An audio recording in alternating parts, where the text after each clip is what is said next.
গৌরেশ্বর রামপাল বরেন্দ্র পুনরুদ্ধারের মহাকাব্য। একাদশ শতাব্দীর শেষ ভাগ। পাল সাম্রাজ্যের গৌরব তখন ম্লান হয়ে আসছিল। রাজা দ্বিতীয় মহিপাল তার অদূরদর্শী নীতির কারণে প্রজাদের বিরাগ ভাজন হন।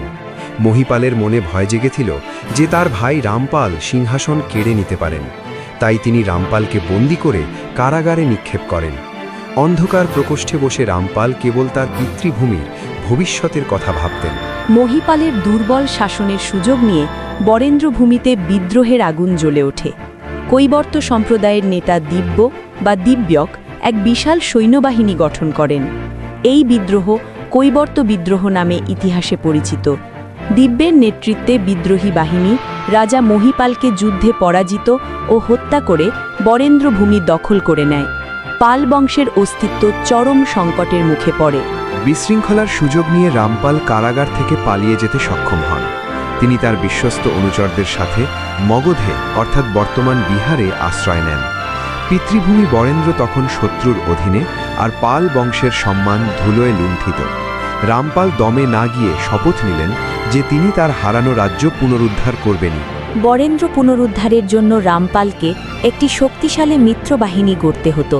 তিনি তার মাতুল রাষ্ট্রকূট রাজপুত্র মথনের সাহায্য প্রার্থনা করেন। অঙ্গদেশের শাসক মথন রামপালকে সৈন্য ও সাহস দিয়ে সাহায্য করতে রাজি হন। রামপাল একে একে উত্তর ও পূর্ব ভারতের বিভিন্ন সামন্ত রাজাদের সাথে যোগাযোগ শুরু করেন। রামপাল তার অসামান্য কূটনৈতিক দক্ষতার মাধ্যমে 14 জন শক্তিশালী সামন্ত রাজাকে নিজের পক্ষে আনেন।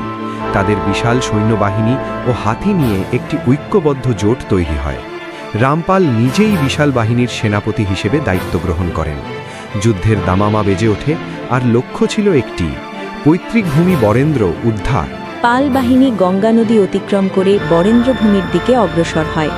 রামপাল তার কৌশলী নেতৃত্বে নৌকা ও নৌবাহিনীর সাহায্যে বিশাল সেনাবাহিনীকে নদী পার করেন। এই অভিযানটি ছিল অত্যন্ত সাহসিকতাপূর্ণ, কারণ গঙ্গার উত্তাল জলরাশি পার হয়ে সরাসরি শত্রু শিবিরের কাছাকাছি পৌঁছানো ছিল এক বড় চ্যালেঞ্জ।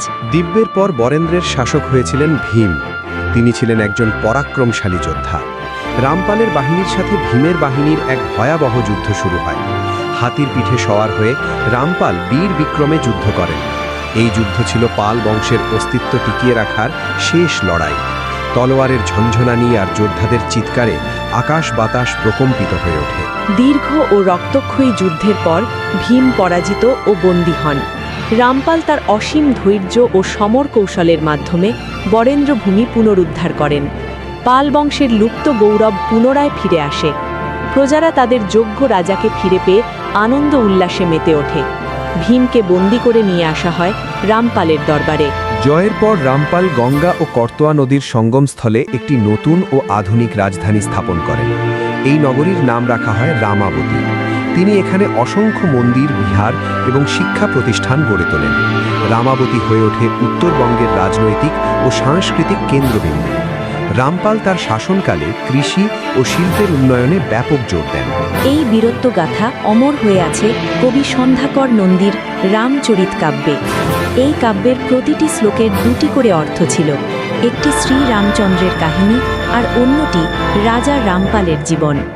রামপাল ছিলেন পাল বংশের শেষ মহান রাজা, যিনি পতনের মুখ থেকে সাম্রাজ্যকে টেনে তুলেছিলেন। তার কাহিনী আজও আমাদের ধৈর্য ও দেশপ্রেমের শিক্ষা দেয়। কম্পিটিটিভ ও স্কুল স্টুডেন্টসদের জন্য এমন ভিডিও পেতে এখনই সাবস্ক্রাইব বা ফলো করে রাখুন।